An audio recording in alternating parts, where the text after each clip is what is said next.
Welcome back to Elevate with Shaniqua Moore. Tonight, I'm so excited to have Erica Thomas with us in the building. She is a dynamic, incredible leader in the state of Georgia. And she's going to talk to us about her journey and her story as a Black woman in politics. This month, we're lifting up the stories of Black women and just what it means to be a community leader. So I'm so excited to have you, Erica, joining us finally Yes. in the building.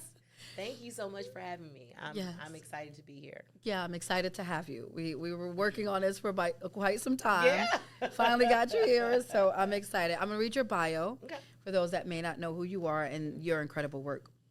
Mrs. Thomas is a trailblazer, one of the youngest individuals to have membership in any state's legislative body, and one of the first orphans to hold political office. Ms. Thomas is a versatile leader, serving as a television and film producer, author, speaker, mentor, philanthropist, and political consultant, and nationally renowned foster care advocate. Ms. Thomas served as Georgia State Representative, representing Georgia's 39th House District and Cobb County. Shout out to Cobb. Ambassador for Peace Award from the Global Peace Foundation in the year 2013. That's incredible. And in 2019, Ms. Thomas co-founded the Georgia Entertainment Caucus, which is a nonprofit organization that bridges the gap between the political sector and the music and entertainment industries. I remember I followed some of that work. And in 2021, Ms. Thomas co-founded the Black Music in Atlanta, Georgia. Ms. Thomas has appeared on CNN, MSNBC, Fox as a political commentator, and started her production company, ET Productions.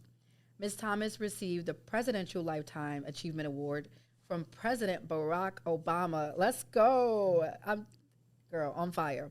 The 100 Black Men of America's Image Award and Who's Who of Atlanta, Most Influential.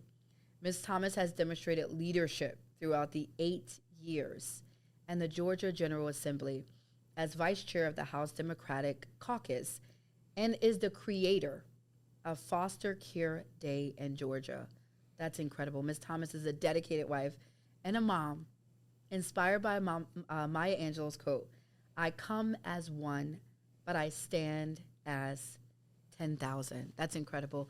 And her foster care advocacy. I'm blown away. Thank you. Gotta take a sea lion moment. Yeah. To take that all in. Like, what does it feel like for you to hear that when people read your bio? Yeah, it feels amazing every time. I'm just so happy that I could be a vessel to be able to accomplish those things and that God uses me to be able to help others. Yeah. I feel like I just can't sit still. You know what I mean? I gotta get to something. I gotta be doing something. Yes. I have to have something going on. And I love to be able to help other people and to build a legacy so that my kids can walk down Martin Luther King and say, wow, my mom created this walk of fame. You know, they might be at a game at the Mercedes-Benz Stadium and walk out and say, hey, y'all want to check out, something cool. So I just want to be able to have that for my children. I love that. So there's a story behind that. And I think one of the things in your bio was being the first orphan to assume a specific state position. Tell me more about that. I'm not really familiar with it. Yeah, so I went to foster care when I was 15 years old, and I went through about 5 different foster homes. Wow. And I really, really wanted to have an impact. I mean, I already loved, I was in student union. I was class president. Yeah. And so I love school. I was on every committee you can think of. I was the president of the bulletin board committee. Come on. I bet you didn't even know that y'all had a bulletin board committee at your school. I was the president. Okay. Yes. I made sure that I was on every single billboard at the school. I love you that. come to school. You get a paper. Yes. That was me. And so I really took pride in that. And that was my haven. School was my haven because home wasn't the best. Right. And so I always wanted to be at school, ran track, did volleyball. Wow. I love school. And so going through that transition of going into foster care and, still being able to have those goals in my life. Yeah. It was definitely a difficult journey. I mean, it's one thing to be a teenager and growing up trying to find yourself. Sure. I mean, that's what you're doing at 15, that's what you 16. Do. Yep. You're trying to find yourself. Mm-hmm. You're trying to figure out, like, who am I? What am I? What I want to dress like? Mm-hmm. Not where do I want to sleep at night? Or where am I going to be tonight? Yeah. I mean, is this man going to come in my room? All of these different things that are going through a foster child's head, wow. And so that's really why I created the Foster Care Day in Georgia, because sure. I want people to be able to be celebrated. Yeah. Because there's a stigmatism on foster children. Everybody Absolutely. Believes that a foster child is a delinquent. Mm-hmm. They're in jail. Yeah. They're in juvenile. They're going to steal your purse. But there's so many people that were in foster care that are successful. Absolutely. Like myself, you've got Simone Biles, you have Ice-T, you've got, wow. Steve Jobs, wow. The founder of Domino's Pizza. People don't know, Don't know. And so it's just, I feel like it's my duty to be able to put that out there. And that's another reason why I started my production company, because I want to put out good stories about the foster care system. Wow. It's so powerful. I'm thinking about the stigmatization of it and how oftentimes people don't come out and say that, right? No. Typically, it comes out in some kind of way, but that's not what they lead with. Mm-hmm, but the fact that you're like, this is my story, this is who I am and how I ended up in this career pathway, I think it's powerful. And it gives people the freedom to be able to name it for themselves. Yeah. So yeah, and a lot of people, like, we do a Instagram live show on Fridays, me and Marlo Hampton, and we have people on the show that were in foster care. Wow. And a lot of people are, like, telling their story for the first time. We've had people come on and, like, their friends, their family, they've never known their story or anything. And we give them that platform to be able to tell their story and how they made it through. These are, like, people, the average person that's a stay-at-home mom or someone that's a millionaire. Right. And people don't know that they were in foster care. So it's good to be able to give a voice to someone that felt like they never had a voice or outlet to be able to share their story in a safe space. That part, the safe space. Mm-hmm. So what is it like being able to come from being in foster care and then achieving so much in such a short period of time? Yeah. It's like, hello. Well, God is good, man. I'm telling you, I believe that He definitely had a calling on my life. And, even when I was in foster care, sitting in the room, by myself and not knowing, I never really wanted to go downstairs. People, it's crazy, like, the things that spill over into your now life. Right. So, like, when I was in foster care, like, I would stay in my room because, like, can you imagine, like, being at a dinner table with people that you don't know? Right. No, that's weird. It's right. real weird. Yeah. And it's awkward. And so I always just stay in my room and I would talk to God. Like, I would talk to Him like I'm talking to you. I would talk to Him. Like, He was like my father, my real father, And so it kept me sane, and, I would do my devotions. I'm telling you, I would sing my little song and then I'd do my little scripture. Yeah. Yes. And then, I mean, every day. And, like, that was, like, my comfort. Wow. Because I had no one else. And so now that I'm an adult, it's funny because now that I'm adult, like, now I've gotten a lot better. My husband has gotten me out of this. But I used to stay in my room all the time and watch TV. I eat in my room, all that. No. Even I want the kids to come in. Y'all can come in, but we chilling in here. You know what I mean? So that's why I always tell my husband, whenever we pick out our home, like, this has got to be the biggest room in the house, okay? I don't want a small bedroom. It's got to be big because it's going down here. Everybody's having a good time. Yes, so, party in the back. But now, I don't know. That's a little suspect. In a good way, y'all. Yeah, in a good way. You know what I mean? With the Bible there. With the Bible, amen. Yeah, that part. But now my husband has got me out of that. So, and it's one of the reasons that he got me out of it. We tricked my husband. We went to, like, this furniture store to get, like, an entertainment center. And then, like, we saw this couch, and my daughters, we sat on, we was like, this is the couch. Yes. I mean, it was a lot of money. And my husband was like, this is not even what we came here for. And then everybody's like, Daddy, please. We love this couch. And so now that I have my couch that I really love, like my comfort zone couch, I'm downstairs. I'm asleep. I'm having a good time. So it's kind of like broke me out of being downstairs. And then my husband's like, come on downstairs. Why are you downstairs? So it really is like an amazing thing. So I love my house. That. I love, being downstairs. And then we have a pool too. So I'm always in the pool. Yes, honey.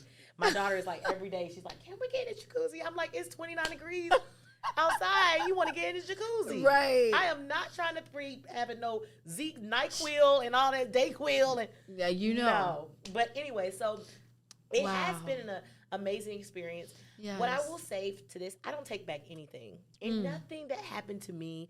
I have a great relationship with my mom now. Like, my mom is amazing. I love that. She, I always tell her, too. And my mom has apologized. She has apologized to me.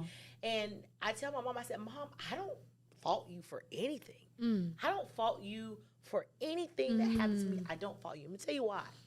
Because my mom went through so much. At our age, like to be honest with you, let's be real. People now they go through one little thing and they ready to jump. This generation, yeah, my mom, before I was born, lost her dad to MS. Her brother was in the Army. He was digging a trench, and a tank rolled down. Oh God! And cut his head off. Oh Jesus! So they couldn't even see him in the casket. My mom was supposed to go swimming with one of her sisters, and she was like, I'm not gonna go today, babe. No problem. So she stayed in the house, and my aunt ended up drowning. So I feel like my mom probably blamed herself for that. Maybe if she was there, she got a cramp and she drowned, and they discovered her in the pool, and then my grandmama didn't know how to swim, so she had to call the person that was cutting the grass next door, help. Then he jumped in and tried to save her. That's why it's so important. It's a peril that all my family knows how to swim now. That's right. We all know how to swim.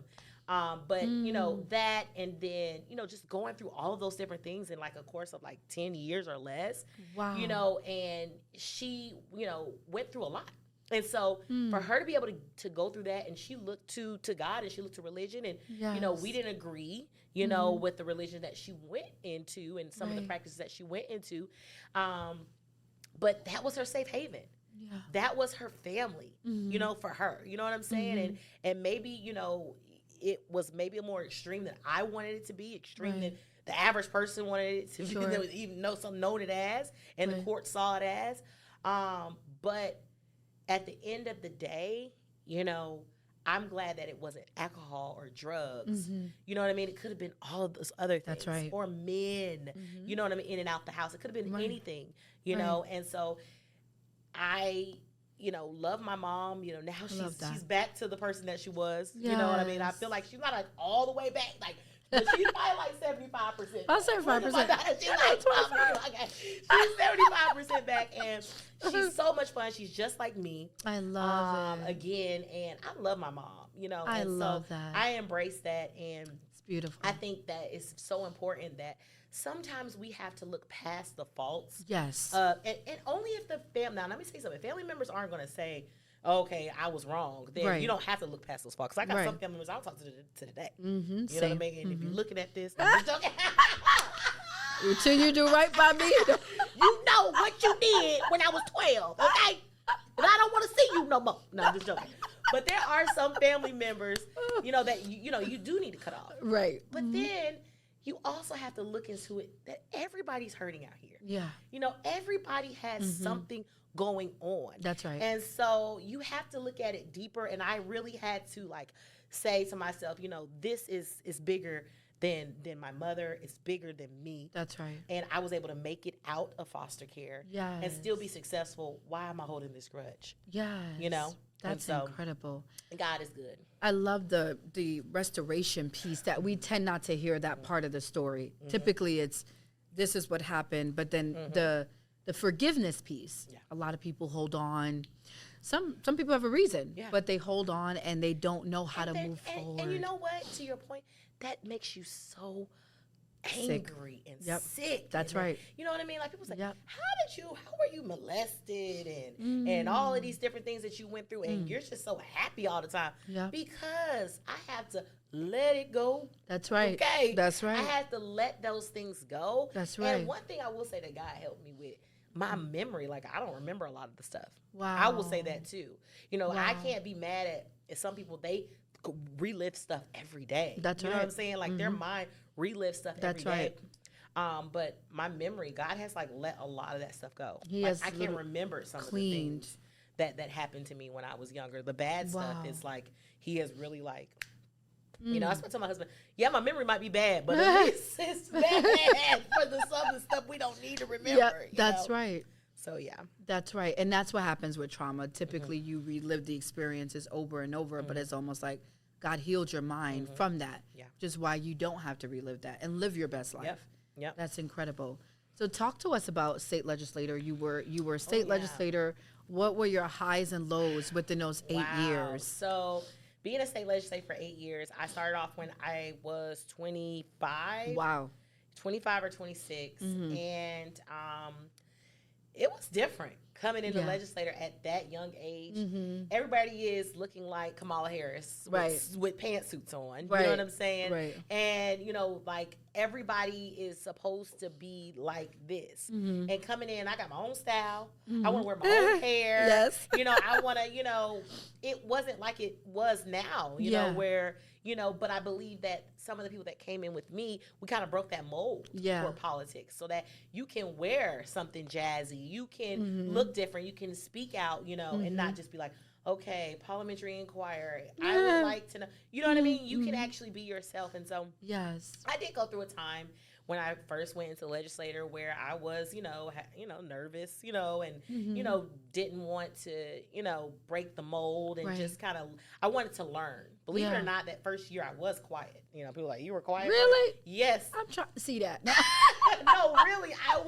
I was quiet that first year and just kind of like, you know, peep the scene, like people say, you know, and kind of see what's going on in the legislature, learn as much as I could. And then I was able to kind of like speak out and do what I needed to do for the people. And it was a lot. It's a lot of ups and downs. I mean, it was definitely a lot, but I think that I did a lot of things to be a millennial. I created foster care day. Incredible. I created a city. Yes, yes. City of Mableton. Yes. Like, who creates a city? Shout out to Mableton. Yeah. So created the city of Mableton, which is the largest minority city in Cobb County. Yes. And I did that, and that was a lot. Okay. We went through so much. Creating that city. It was a lot of, you know, ups and downs, people fighting us and this wasn't right and this isn't right, but I said, let me just chill, let me work, knock on these doors, the people will speak, and we ended up passing. And so, you know, now it's the city of Mableton, and I'm very excited about that because you know, that's a huge thing to be able to say that I was 34 years old and I created a city. And that's incredible. That was one of my biggest things. Wow. And of course, fighting for all of my constituents. There were so many different things that happened within my tenure, and I'm just excited that I was able to have an impact on the legislature. It's almost like you shifted the paradigm of politics as usual. And if you're doing politics as a Black woman in Cobb, you can do it anywhere. Yeah, you can. Because you're up against a lot of resistance. Yeah, and like people don't understand. Like I have friends that, like I had a friend too. I was just telling me the other day, she's in Macon, and she's like, Erica, you know, outside of Metro Atlanta is nothing like anywhere else. That's right. Like people can run for office for like years and have no one run against them. You know what I mean? They can do whatever they like. But like in Metro Atlanta, like one time I had a 5-way race. Like, really? Yes, a 5-way race. That was my skinniest because I knocked on so many doors. But I had a 5-way race. Wow. And to break out of that with no runoff is huge. How many doors you knocked for that one? About. I know Dakota was helping you. Yeah, I would say I probably knocked on maybe maybe 3,000 doors. Wow. But we knocked on more doors my very first race. But because I had done so many things and I was very vocal and I was, doing a lot of stuff for the people. So like the work spoke for itself. Like I didn't have to start gosh, from scratch. I wasn't stressed. We had a good time. We were sign waving. People were saying, "Oh, wait a minute, Erica's never in the district. She's always on vacation. Erica's always on Instagram. You're gonna say something. Erica's, she's over here doing this and doing that." And the people were like, "Get off my porch." Yes, come on. I know Erica. Yes. And if you come over here one more time, you're gonna get little pop. Like get my people, I've experienced it because I was in the neighborhood knocking on doors one time, and one of my volunteers was knocking on the door, and before they got to the door, they was like, "If you coming over here for somebody, I already know who I'm voting for." They were like, "Man, we're with Erica. She's over there." Oh. And they're like, "Oh, that's my God!" So my people, they fight for me. I love them, and wow. I just that's the only thing. That's one of the things I miss. I don't miss like being at the Capitol, but I miss being with those people. Like I love District 39. Like and they love me, baby. I love those people. I love that, and it takes authenticity to be able to connect with people. And so I love the fact that you were able to advocate for them, but in turn, they advocated for you. Yeah, they were amazing. They were always there for me through everything that I ever went through, and I was always there for them. I mean, I don't care if somebody called me. I mean, we had so many crazy experiences. I remember I just happened to be coming from the Capitol one day, and there was like a shooting, a police-involved shooting in my district, and I was there. Like, I didn't see the shooting, but all of the aftermath of it, and I was like holding the family. I was there with them. Like, it was just like God was placing me like places. I'm like, why am I here, Lord? But okay, I need to be here to help these people. So it's definitely was a challenge, and but I love being home with my family now. Oh my goodness, I love it.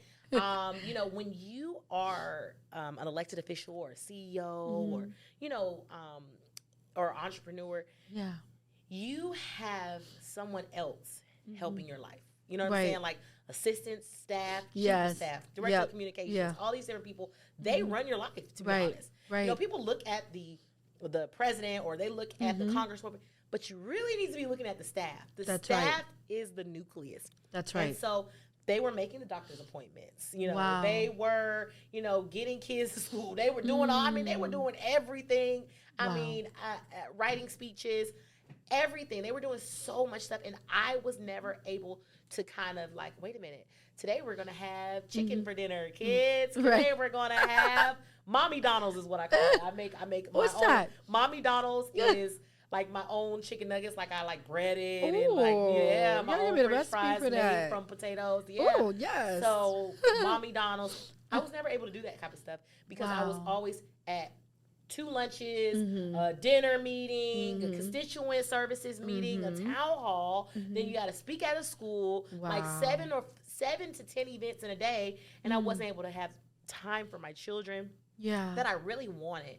But, I was doing the work for the people.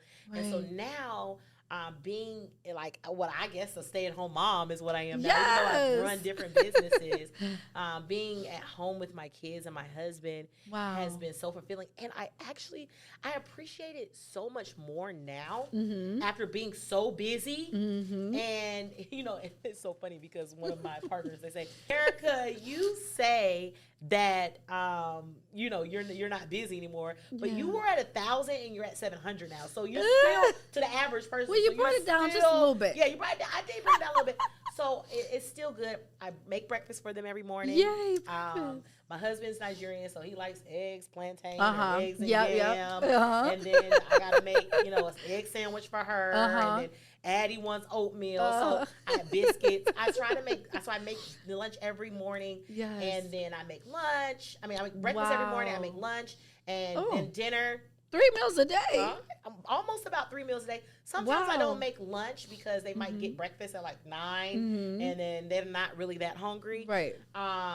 But I do. I cook every single day. I think it's important. Incredible. Like my husband spoils me, and I spoil him. I think it's so important that that's you beautiful. do that, because it's like that's how I feel like that's how God that's beautiful. wanted it to be. You know what I mean? Yes. Not a knock on anybody that's not at home, that's not able to do that. Right. Because I wasn't able to do that for 8 years. Yeah. But now that I am, it's so fulfilling. I love that. It's so fulfilling, and I know, I think my husband really likes it too. Yeah, you know he likes it. Yeah, he likes it. If he's Nigerian. Yeah, oh yeah, he loves it. Yes, and I make Nigerian food too. Okay, let's go Nigerian Sundays, food. I have a menu, so let's Sundays go. I make Nigerian food. I can make stew. Ooh. I have made jollof rice. Okay, let's go. I make, goosey. I make a lot of stuff. So I love it. YouTube helps me, but his family has helped me a lot too. Who taught you? Oh, it must have been Mama. And my husband cooks. Ooh. Oh, yeah. He makes pepper soup. Whenever we're having, like, 'cause we like to have a lot, we entertain a lot because we have a pool and a jacuzzi. So we always have people over. And so I love it. Whenever we have people over, he's making his rice and all that. He likes to cook too. Listen, if you got a husband that could cook, you don't hit the jackpot. So. Oh, yeah. Yeah, he definitely cooks. So it's good. It's good. I love that. I want to go back to something you said about what you were dealing with and when you were in legislation, you know, what people making up things or just talking, you know, how people are gossiping, smearing campaigns. How do you deal with that as a Black woman? I think there's a lot of people, leaders, they're either evolving leaders, emerging leaders, or people in leadership now, and they're Black women. And we're told to sort of take it on, deal with it, and keep it moving. But what would be your advice to how to best deal with that? It's hard. Yeah. It's really hard when you know that you are stepping outside of yourself, stepping away from your family to jump into a role that you're making $17,000 a year, okay? Right. And you are serving the people, and then you have people that are like, oh, why are you on vacation? You know what I mean? Why are you dressed like that? Right. Or you're not telling the truth, or you're, taking money, or, just people say all types of stuff. Anything. Or why are you with this man and you're posing, all types of stuff people say. And so it was very, very, it's hard and I've talked to a lot of my colleagues. And it's hard for them, but one thing I can really say about the legislator is that we were a lot like family. I love that. That's one thing I can say. Like, even with the Republicans, I know when Trump came in, it changed. The whole dynamic of politics changed. Wow. But excuse me. It's okay. In our legislator, the Republicans sit beside the Democrats. Like, it's not like some legislators, Republicans on one side, and Democrats on the other side. Right. And so, we laugh together. Like, the Secretary of State, Raffensperger, he was my seatmate.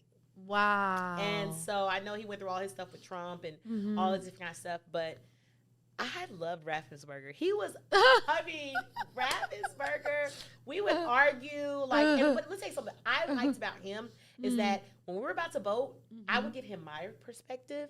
Like, I wouldn't vote for that because da-da-da-da-da. And then he would say, I'm not voting. I'm voting for it because da-da-da-da-da. And we would go back and forth. And, sometimes, I'm going to be honest, I might get to time to press the green button. And then I'm like, wait a minute, that's a good argument.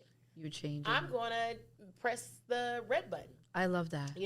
Because sometimes he would present a good argument. Sometimes I would present a good argument. Right. They say I'm in his book. Somebody called me and said I'm in his book.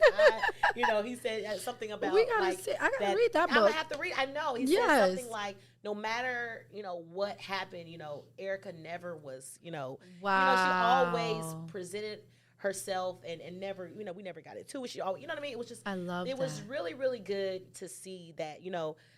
Even as a Republican and a nationally known Republican, I was able to say, you know what, I can call Raffensperger, you know what I mean, or I can get his perspective on something, vice versa, and we might not agree. 99% of the time we didn't, but at the same time, doesn't mean we have to fight each other. That's right. Or I don't like you because of it, or when your wife comes on the house floor, I'm gonna be like, oh, you know what I mean.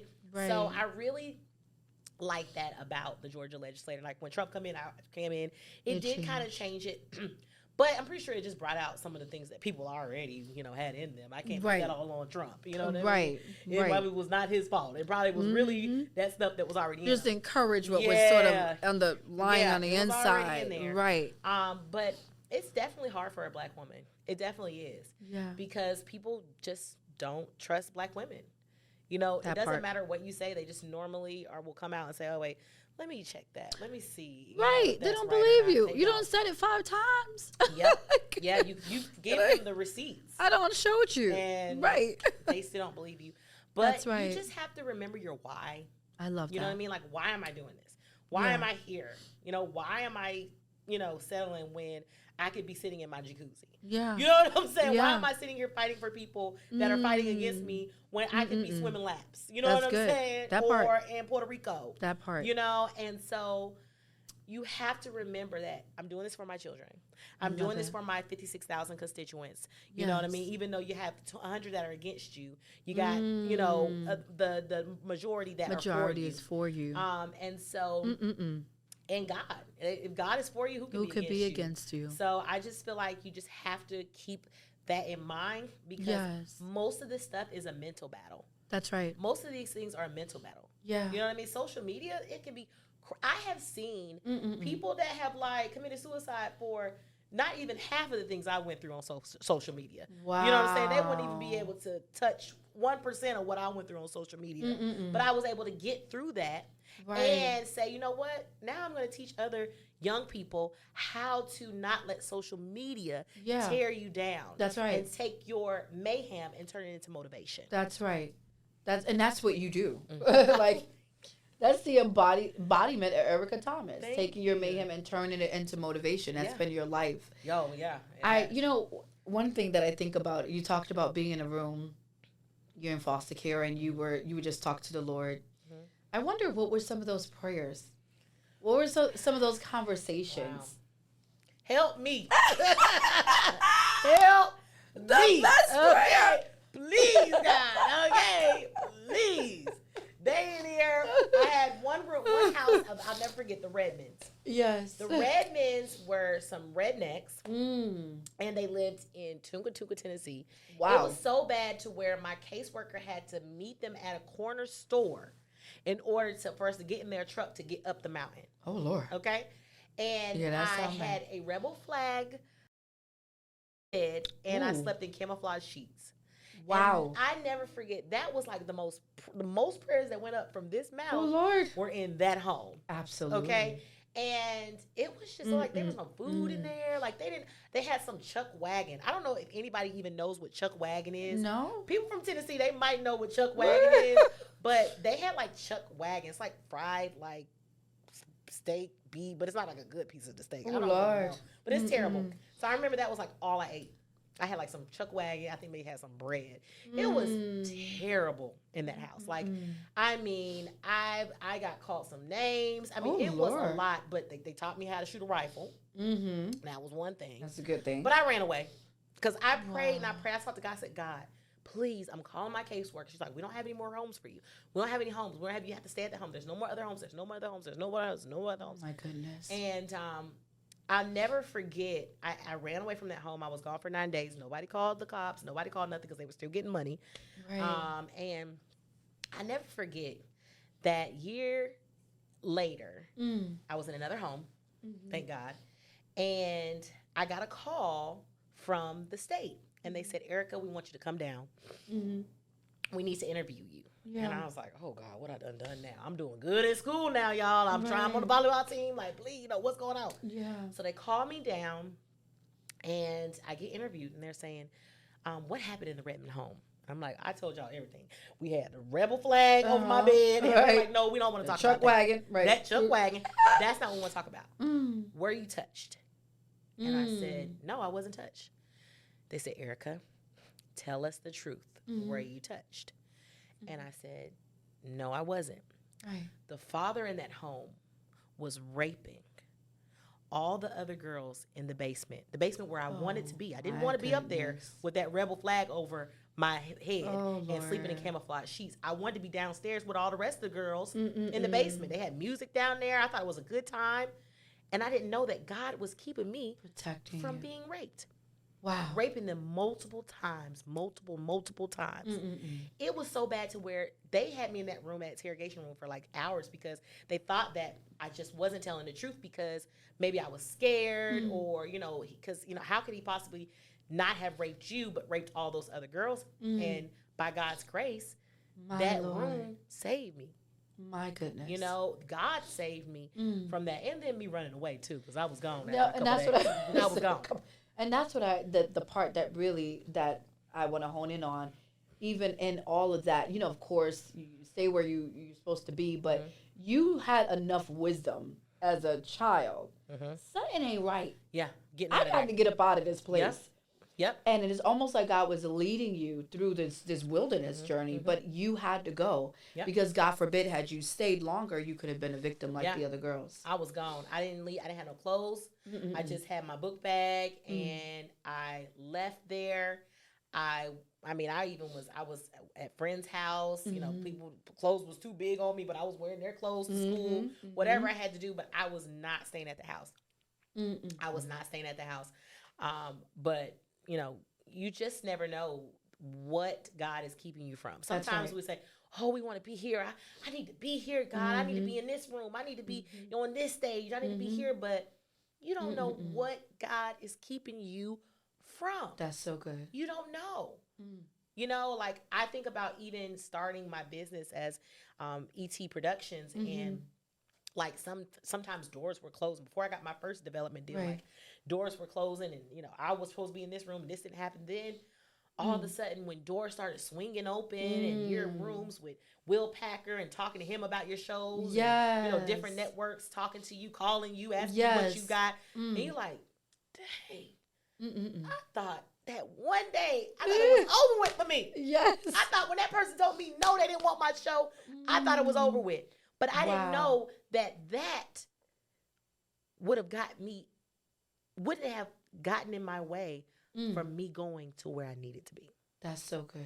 And so I always think that. I always try to keep an outlook, and I keep good people around me that keep me grounded and rooted and say, you know what, Erica? What happens all the time when we have so many things going on, we forget what we asked for. Like right now, I'm living in my dream. Yes. I'm living in the dream that I have. Come on, dream. I've always wanted a pool. Yes. I've always wanted a Porsche. Yes. I've always wanted a good man. Yes. I've always wanted good kids. You know what I'm saying? Don't forget kids, right? Yeah, I always wanted these things and a sound mind. Yes. And now I have them, but I'm striving to get this show on this network, that show on that network, striving to get this thing and that thing. I got to pause and say, wow. I'm living in it right now. I'm living in it right now. That's incredible. And God is good. And I just have to keep my mind there. And I always tell anyone that I mentor, you have to keep your mind in a grateful place. Yes. Every morning, gratitude. 3 things. I do 3 things that I'm grateful for. Yes. I told myself, every year, of course, you have accomplishments and you're getting awards and things like that. And, the craziest thing, I love getting awards. I mean, I never say, oh my gosh, okay, I'm getting another award. But it's like that type of stuff is not really what makes me like, okay, go to the next level. Because I got an award and that made me feel good. What makes me feel good is to be able to wake up in the morning and think of those 3 things that I'm grateful for. Wow. And every single day, repeat it every single day. And this year, I said, I've got to really hone down on having a routine. I have to. So because you're always, as a mom, the first thing you waking up, my kid's coming in the room, or, my husband needs this, or let me go make breakfast. That's how it was running. And I said, you know what? No, I'm waking up at 6 a.m. I'm doing my devotion. Yes. I'm reading my Bible. I'm writing in my journal. I'm doing the 3 things that I'm grateful for. I'm doing my skincare routine. Let's go skincare. People, they already doing the skincare. I'm doing my skincare routine. I'm getting myself together. Then there's a knock at the door. Yeah. Good morning, mommy. Well, it's usually good morning, daddy, because my 4-year-old, she just goes right past me to her father. It's not even me, it's daddy. Girl. But then social media. Yes. Because 70% of the people wake up and grab their phone. That's sound like me. But I'm sure you grab your phone. Try to put my alarm on first and look at my calendar. But but let me say something. I will say this. Even with doing my devotion, I start thinking of stuff like, okay, I need to email this person. And I will go in my notes and post it. I mean, put it down. Put it down like to do later on. You have to remember that first 20 minutes of your day changes the trajectory of your whole day. That's incredible. So if you are looking at somebody fighting on Instagram, somebody arguing, whatever's happening with Blueface or whoever, you know, you are changing your mindset for the rest of the day. Wow. But if you wake up in the morning, you're writing down the 3 things you're grateful for. Yeah. You're writing in your journal. Yeah. And I write in my journal like I'm talking to God. Like I'm talking to him. Like just a conversation. Like I went this, and getting all that offloading. I call it offloading. Offloading all that stuff. Then you can unload. That's incredible. More stuff. But I got to offload all that stuff. Yes. In order to be ready and prepared for the day. That is incredible. You think you helped a whole bunch of people, including me. I need some offloading. Yeah, you got to offload in the morning. I need some offloading. It's the best. I'm telling you, it's the best thing. And let me say something. I'm not a morning person. My daughter can say I'm not a morning person. I don't like getting up in the morning. Okay, and I'll say Dakota's a great help. Like she loves to help get Addie ready in the morning. Yes, Dakota, and do all that stuff. She's give her a vacation. Yeah. Oh, I did. She just came back from Puerto Rico. Let's go, Dakota. She just came back from Puerto Rico last month. Was it last month? Puerto Rico? Yeah, she just came back from Puerto Rico last month. It. We're getting some land out there. Yes. And so trying to teach her how to build wealth. Yes. You know? And so we went and looked at our plots and she was excited and I showed her everything and you know, beautiful. I like to make sure because these kids need to see. That's right. They can hear about it. You know, they can, you know, they're always hearing us on the phone, you know, talking to our friends, gossiping and stuff. But let them see, like, this is what life can be if you stay on the right path. Yes. You know, not always like, why are you doing this? Why are you doing that? Why are you doing that? Here. You got straight A's here. I love that. You know. Now my daughter gonna be talking about she want to go to Puerto Rico. Oh yeah. After she listens to this, talk about it ain't fair. Wait till I my treehouse, and then y'all can come on out there. Come on, treehouse. I always want to climb in a treehouse. Yeah. Come on, get the climbing. Yep, get the climbing. I love it. No, this has been such a inspirational talk. Offboarding for me. Oh yes. For me, it's the offboarding. Yeah. It's you just got all these loads and you just piling it. Yeah, and you know, you have to see it like this. Every year I've been doing the same thing. I wake up in the morning. I got to do this for this person. Every single year has been different. I told my husband the other day. I said, I'm changing. That's right. I am changing. Yes. I said, yeah, you are. Yes. You are. Out of all of the years, I've been a state representative, I've been doing this, I've been accomplished this, but I haven't felt like I've changed. Wow. All of these accomplishments. Met all of these amazing people, but I have never felt like I changed until this year. That is incredible. And this year is the year that God, I believe, is going to bust down the door. Yes. I mean, and just in these first couple of weeks, I have seen, like, when I say that song, open the flood. Yes. I mean, God has really been, wow. He's really been opening that door. And I think it's because I'm changing. I'm doing something different. Yes. You know what I mean? Yes. I'm doing something different. So. Wow. And you're making it about, you have to make it about yourself. You have to make it about you. You offload before you bring it. I've always told all of my mentors that you are like an ATM. Every day, people are taking withdrawals. Mommy, can I have this? Going to get this. Your business, can I have this? I need it. It's a withdrawal. Withdrawals. Yep. And where are your deposits? The ATM will be empty before you know it if you always are having withdrawals and no deposits. Wow. And so you have to make sure that as you're giving, that you are feeding into yourself first. Yes. And then your spouse is feeding into you, your kids are feeding into you, your businesses are feeding into you. That's good. But you have to be the first one to feed into yourself. That's good. You have to. It's like you're teaching the universe what I'm going to tolerate. That's right. If I'm not treating myself amazingly. Uh-huh. And people say, "Oh, wait, you always in your jacuzzi? You always at Chateau Elan?" Yes, I go every month. I go to Chateau Elan. Yes, shout out to Tamiko.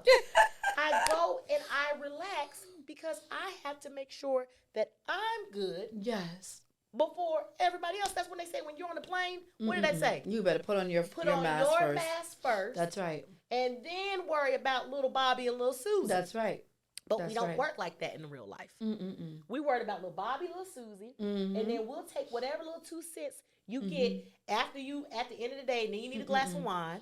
Right. Then you need, you know what I mean? But I don't need a glass of wine because I already deposited it into myself. I love that. In the morning. And that feeling, unmatched. Unmatched. Wow. Unmatched. It's better than going in Gucci. It's better than getting you a nice Balenciaga sweater. Yes. It is better than any feeling because those are good feelings. Yes. I like to shop. But that feeling is better. It's fulfilling. Pouring into you. And I think that is what we have to do as women, especially Black women. We're constantly giving. We're just, we've been doing it for forever. Yeah. You know, we're giving, but who's depositing back into us? We have to be the first ones to do that. Yep. So I think those are some incredible takeaways. Those that are listening, please, and I'm pleading with you, but I'm pleading with me at the same time. Pour back into you this season. Take intentional moments to have me moments to pour into you to make sure that you are giving to yourself before you give to the world. That's incredible. You really have to. I love that. Tell us in closing, your travel business and your production, ET Productions. How could people tell us about what those two things are? And then if people are interested, how do they reach out to you? So my travel business, Travel with Purpose. Wow. It's, anyone that wants to travel anywhere all over the world, all over the country.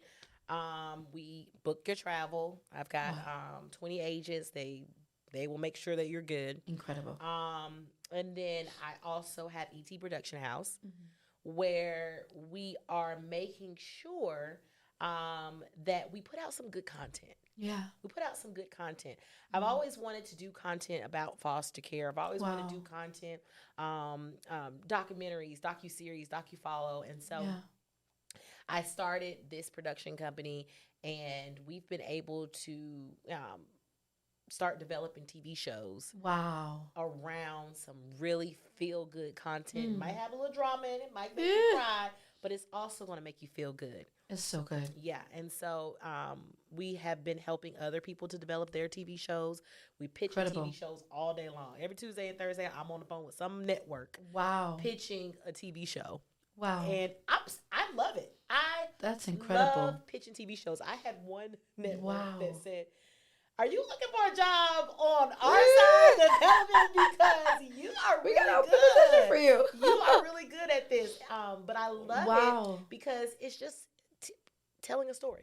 Yes. That's exactly what a show is. Telling a story. It starts out as an idea. Yes. And all you are doing is starting from an idea to building it into a story and putting it on TV. Wow. And it's so fulfilling. Wow. I love my team. Yes. They are amazing, and we are, God, I can't wait till you all see some of the stuff that we have. I can't wait. It's going to be amazing. We're moving in silence now because we have to. But once it's, baby, I'm going to tell you something. I know it's going to be good. We need to have a pre-screening, something like that. We will. Need to be a big old. Now you know me, baby. There's nothing red in carpet. This world that I want to do that's small. Yes. Okay. If I'm gonna do it, it's gonna be big. Okay. Yes.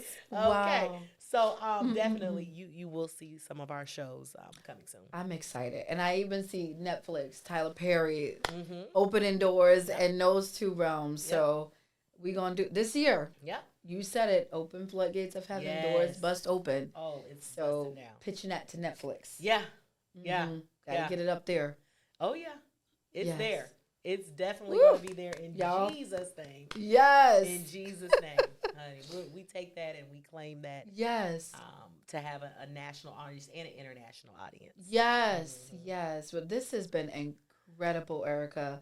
I'm like, I want to keep you, but Decatur gonna get me Yeah. if I try to keep you. So I'm gonna have to release you back to her because she a mama's girl. Amen. I know Amen. it. So how do people follow you Okay. if they want to reach out to you? So I'm on Instagram. It's Erica Thomas. On Instagram. Yes, it has it's in front of it. I'm saying it's Erica. It's Erica Thomas. And Facebook, Erica Adeyemi. You can follow me. We like to have some fun, funny content, and also some good, fun facts and things like that.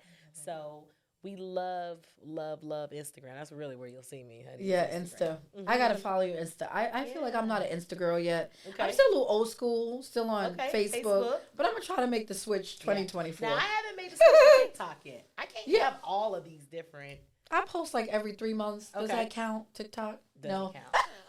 Doesn't count. No, it's better than that. I'm not on there. I'm gonna try 2024. Instagram and TikTok. Yeah, you got it. Yes. I'm gonna be looking. Yeah, I'm gonna be like this. Like, where is she at? Yes.